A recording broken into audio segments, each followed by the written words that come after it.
സ്വതന്ത്ര ഇന്ത്യയുടെ രാഷ്ട്രീയ ചരിത്രത്തിൽ ഭയപ്പെടുത്തുന്ന ഓർമ്മകളാണ് കോൺഗ്രസിന്റെ കാലത്തെ അടിയന്തരാവസ്ഥ. ഇന്ദിരാഗാന്ധിയുടെ കരാളഹസ്തത്തിൽ നിന്ന് സമര പോരാട്ടങ്ങളിലൂടെ ഇന്ത്യ അതിജീവിച്ചു. പക്ഷേ സ്വേച്ഛാധിപത്യത്തിന്റെ പ്രവണത അപ്രഖ്യാപിത അടിയന്തരാവസ്ഥയിലൂടെ രാഷ്ട്രീയ ഇന്ത്യക്ക് മേൽ വട്ടമിടുന്ന സമകാലികം അവഗണിക്കാനാകില്ല.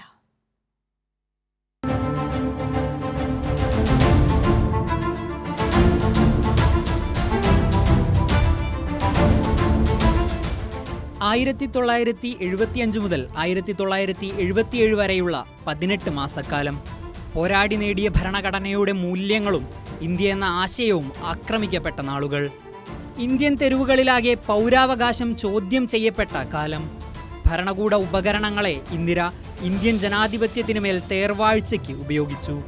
ഇന്ദിരയും മകൻ സഞ്ജയ് ഗാന്ധിയും ശിങ്കിടികളും ഉൾപ്പെടുന്ന അധികാര ഇടനാഴി രാജ്യത്തെ ആകെ വരുതിയിൽ വരുത്തിയ കാലത്തെ പ്രക്ഷോഭങ്ങളിലൂടെയാണ് ഇന്ത്യ അതിജീവിച്ചത്.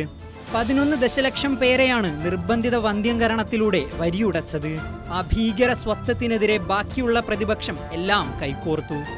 അഥവാ ആ അനിവാര്യതയിലേക്ക് രാജ്യത്തിനാകെ എത്തേണ്ടി വന്നു. നിലമ്പൂർ തെരഞ്ഞെടുപ്പ് പ്രചരണത്തിലും ഈ പോരാട്ടങ്ങളെയാണ് അടർത്തിയെടുത്ത് വിവാദത്തിന് വഴിമരുന്നിട്ടത്. ഇന്ദിരയും കൂട്ടരും സൃഷ്ടിച്ച സമാന സാഹചര്യത്തിലൂടെയാണ് രാജ്യം ഇപ്പോൾ കടന്നുപോകുന്നത്.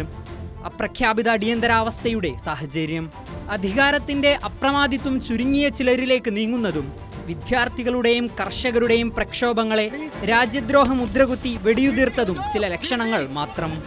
ജനസംഖ്യാ നിയന്ത്രണത്തിന് സഞ്ജയ് ഗാന്ധിയുടെ മാർഗം മൊഴിമാറ്റി പ്രയോഗിക്കാൻ ശ്രമം. വസ്തുതകൾക്ക് വിരുദ്ധമായി ചില വിഭാഗങ്ങൾ ജനസംഖ്യാ വർധനവ് നടത്തുന്നുവെന്നും വർഗീയതയുടെ മേമ്പൊടിയിൽ പ്രചരിപ്പിക്കുന്നു. പ്രതിപക്ഷ സ്വരങ്ങളെ ശത്രുരാജ്യത്തിന്റെ സ്വരമെന്ന് ചാപ്പകുത്തുന്നതും പാർശ്വവൽകൃത ജനതയെ ബുൾഡോസർ ഉപയോഗിച്ച് നേരിടുന്നതും മറിച്ചുള്ള ലക്ഷണങ്ങളല്ല. നവഫാസിസത്തിന്റെ അടിസ്ഥാന നിർമ്മിതിക്ക് അടിക്കല്ലുകൾ പണിയുന്ന അഭിനവ ഇന്ത്യൻ രാഷ്ട്രീയവും ചെറുത്തുനിൽപ്പിന്റെ ജനാധിപത്യമാണ് അനിവാര്യമാക്കുന്നത്.